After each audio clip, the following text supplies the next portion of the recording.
What up, peoples? Welcome back to the Alyork Sports Show. We're doing the behind the scenes joint with my boy Justin Yu, aka the Specialist. We're gonna give y'all a little NFL Vegas breakdown. Yes, the Vegas Nights breakdown. And he got 4 UFC fights, or basically 3 with a parlay. So we're gonna break all that down today. Stay tuned. Justin Yu, man. I need you, man. I need you, man. All right. What's up, everybody? How you doing, distracted. Al? How you doing? The Specialist is back, man. He went all over the world. Thailand, China. Where else, man? Taiwan, Hong Kong. God damn, he traveled. What like 4 plane flights and shit? Yeah. Damn, Exactly. son. But anyway, you ready, man? I'm ready. All right, we're going to jump into the NFL real quick, y'all. I'm going to start real fast. We're going to go through this quick. I'm only doing top 6 picks because we ain't got time to be here forever. Give them a little bit of what we feel. Draft is still going on. Yeah. And it's definitely still going on, but I'm going to do just the top 6, just to touch it up a little bit. And this Sunday at 10 Pacific, not 11, the Alyork Sports Show. We're going on an hour earlier. We're going to break down maybe the top 20, 25 picks. But we're going to do the top 6 for today. We're going to start with Kyler Murray, which I call, a lot of people called. But there also was a lot of people thinking that Arizona wasn't going to take that pick. Right. You know what I mean? For some reason, they were just thinking they might stay with Rosen. Right. But I think, Cliff Kingsbury? Yeah. He always loved Kyler Murray. He tried to recruit him in college. Yeah. And, he finally got him. Your take on Kyler before I give mine. I mean, we'll just have to wait and see. He's a mobile quarterback. Reminds me of Russell Wilson. A lot. Michael Vick. Another mobile quarterback. So we'll just have to see if his accuracy is going to transfer over to the NFL. I mean, obviously we've seen it in the college level, but NFL is a whole nother game. It is a whole faster, bigger players, harder hits. So we'll see how he adjusts, and hopefully he's not a first number 1 pick bust. Right. Well, my take on Kyler Murray, he's got all the attributes to be a great quarterback. I mean, he's not a tall quarterback. That's the only thing. That's the only thing. I was about to get there, but you got me before I got there. Yeah, Kyler's he's a beast, man. He can run, he can throw the balls from all angles. Yep. He knows the game. He's great in reading defenses. Although the NFL got different speeds, so he's going to have to adjust to the speed and also got to adjust to getting popped. Exactly. So I don't know if his body could take the hits he's going to get in the NFL. But one thing I can say, I like what Arizona did. Cliff Kingsbury definitely wanted this guy. He didn't want to do another year with Rosen and try that whole Rosen thing all over again. Though a lot of people were thinking that, Jared Goff, it took him 2 years. Why you didn't give Rosen the same chance? Right. But when you could get a guy of the magnitude of Kyler Murray, you got to get him. You got to get him. And that's what they did. Yep. So we still ain't see nothing yet. We ain't gonna say he's gonna have a great career, but I like the pickup. I think it was a smart pickup. Now they got to trade Rosen. Miami likes him. I don't know why they ain't flopping for the 13th pick, but maybe they got something else lined up. Right. All right, pick number 2. 49ers picked up Nick Bosa, who has a brother with the Chargers. That's right. And this guy Bosa is another guy. He get off the edge real fast. He's good with the hands, and he applies pressure. Your take on Bosa? I think it's a great pickup. His brother has been in the league. He's been doing work, and I see nothing but great things for Nick Bosa. Right. He's coming out of Ohio State, great school, and we all know, a lot of linebackers have come out of Ohio State that have done really well in the NFL. Right. That's my take. Yep. Well, what I also like about Bosa that he can basically pick his brother's brain on the NFL. Exactly. And to me, I don't care what nobody say. That's an advantage. The physical attributes are there. Yeah. But the mental, he can ask the mental part. That's what I'm saying. And I know at the end of the day, you still got to go out there and perform. But Jesus, you got a brother that's doing work, man. I mean, to me, he's got a head start on everybody when it comes to that. But he's still got to perform. Great pickup for Lynch. Great pickup for the 49ers. And they starting to build what I think is a great playoff team, potential playoff team. You a 49er fan? I love them. Okay, so y'all going on the right path. Yes. Y'all going on the right path. Now, 3rd pick by the Jets, Quentin Williams from Alabama. I'm going to breeze through this. Defensive tackle, very quick, coming out of Alabama. You already know what it is. Alabama do not play. Their coaching staff is remarkable. They got the greatest coach in college football ever, right, and Nick Saban. So I ain't even got to say no more than that. But the kid is very talented, fast, and he will help the Jets defense, who was, bad up front. And he's going to solidify, make them better. I don't know if he's going to get them over the top, but he will make the defensive line of the Jets better. And number 4 pick was Oakland. Farrell. Vegas. Klein Farrell. Vegas Raiders, baby. Yeah, Vegas Raiders. I mean, they officially next year? Yeah. Okay. Official. 2020. That's right. So they're officially? Official. Wow. Yeah. I must be somewhere else. You're used to the Oakland, man. Yeah, I'm just somewhere else. Well, Vegas Raiders, and I'm from Vegas. That's kind of sad. I didn't know that. I thought it was next year, but okay. But, Farrell was very good from Clemson. Another defensive end, could apply pressure. I mean, Vegas Raiders, you got to start somewhere. A lot of holes over there. Exactly. But, you picked up Antonio Brown. You know what I mean? You hoping that Carr has a Carr type of year on the good side. Yeah. They just got a lot of holes that Gruden has to fix. And I like Gruden, but he had one bad year. I believe in giving them 2 years. They got guys like LeBron, Gruden. Give them their second year, and then you start to judge them. You know what I mean? I think Gruden would turn it around. But I don't know if they playoff bound yet.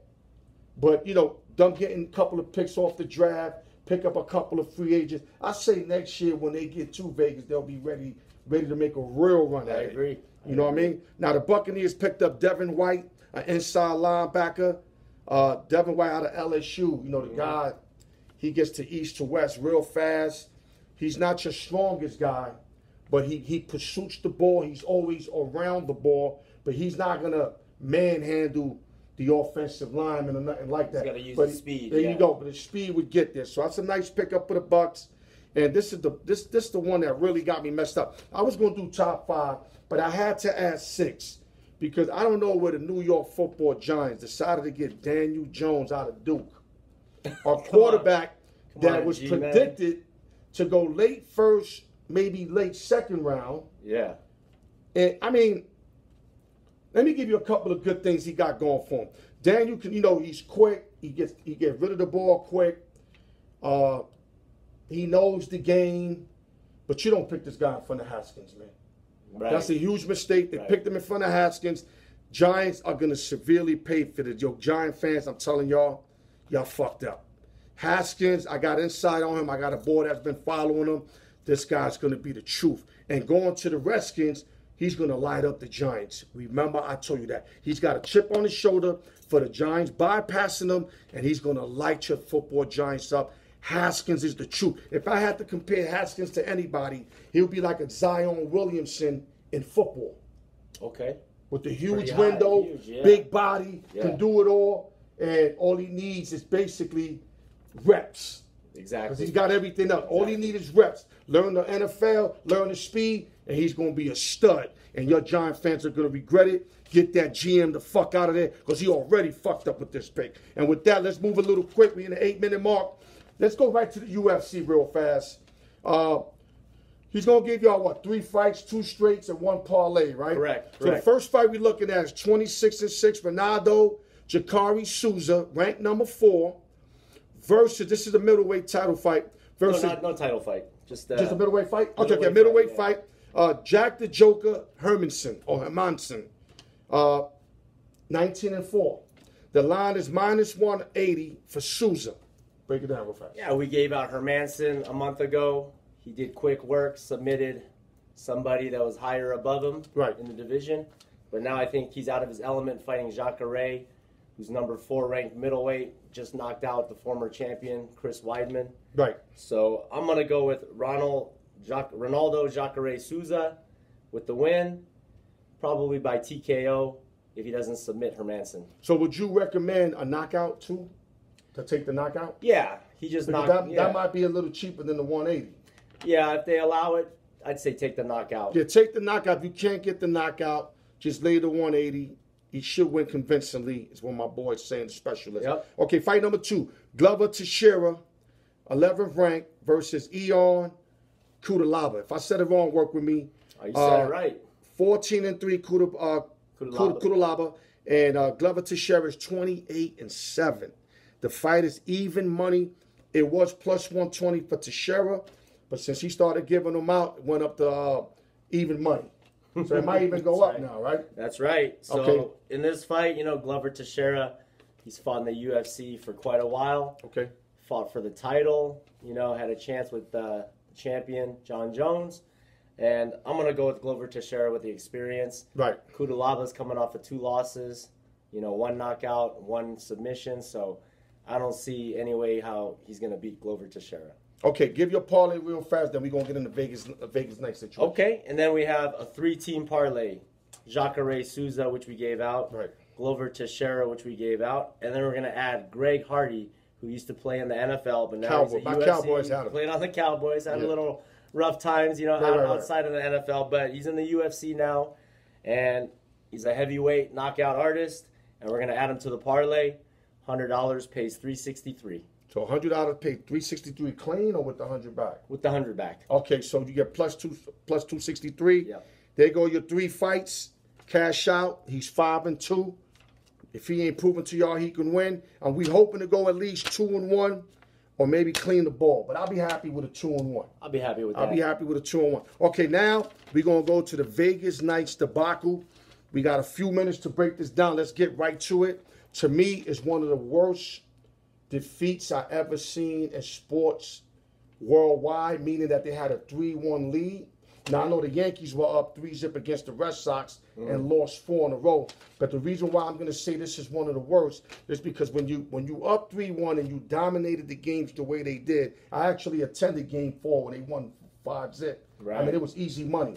But the fact that you lose the next 3, in the last game you're up 3-0 at the 11-minute mark of the 3rd period, which tells me you shut them down for 2.5 periods. Essentially the whole game. Yeah, and in a 4 or 5 minute run, they gave up 4 unanswered. So giving up 4 unanswered, how do you do that with Fleury? How is that even possible? In your quickest way, because we got about 2 minutes left. Break it down. Well, after the penalty happened, the momentum completely changed and was all in favor of the San Jose Sharks. I mean, Vegas had a record going into this game, something unreal, like, I don't know, almost undefeated after leading after 2 periods, you know? And as soon as that penalty happened, it changed the whole dynamics of the game. Now, when the penalty happened, what was the score?